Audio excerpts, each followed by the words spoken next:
Conosci le pallotte cacio e ova? Io mi sono innamorata di questo piatto abruzzese al primo assaggio. Preparale con me! Verso in una ciotola bella capiente la mollica di pane. Io per ottenere queste briciole la metto dentro a un cutter, ovvero un robot munito di lame. La mollica, come puoi vedere, è senza crosta, quindi prima togli la crosta dal pane, poi taglia la mollica a cubetti, la puoi sbriciolare con le mani oppure usare un cutter. Aggiungo il formaggio grattugiato, ho pecorino e anche grana padano o parmigiano reggiano, ma in Abruzzo usano il rigatino. Un bel cucchiaio di prezzemolo tritato, uno spicchio d'aglio schiacciato, un po' di pepe e poi, ingrediente fondamentale, le uova. Le vado a rompere nella ciotola, le sbatto e le aggiungo. Il composto deve risultare piuttosto morbido. Nell'impasto non aggiungo sale perché, essendoci molto formaggio già sapido di suo, l'impasto è già molto saporito. Mettiamo a riposare tutto il composto in frigorifero per mezz'ora, così il pane assorbirà l'uovo e tutto sarà più facile da maneggiare dopo. E nel frattempo ci dedichiamo al nostro sugo. Quindi mettiamo in una pentola capiente l'olio, della cipolla tritata, abbassiamo veramente il fuoco al minimo e lasciamo appassire la cipolla per almeno 10 minuti. Ora che la cipolla è pronta, aggiungo la passata.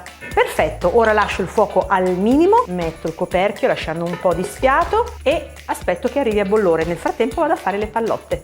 Adesso mi bagno le mani con l'olio extravergine di oliva e vado a fare delle polpettine di circa 30 grammi l'una.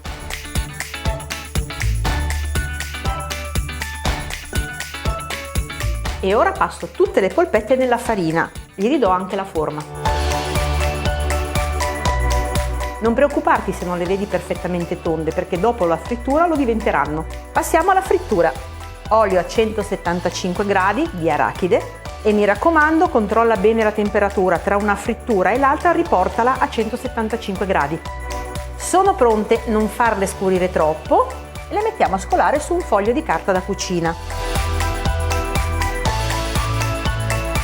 Ho finito di friggere le polpette e adesso le vado a mettere nel sugo che deve essere in ebollizione.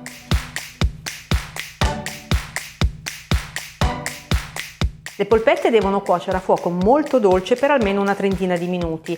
Invece di girare con un mestolo per evitare di rovinarle, scuotete il tegame girandolo in questo modo, magari ogni 10 minuti. Mettiamo il coperchio lasciando un piccolo sfiato. A dopo! 5 minuti prima della fine della cottura aggiungo un po' di foglie di basilico e un pizzico di sale.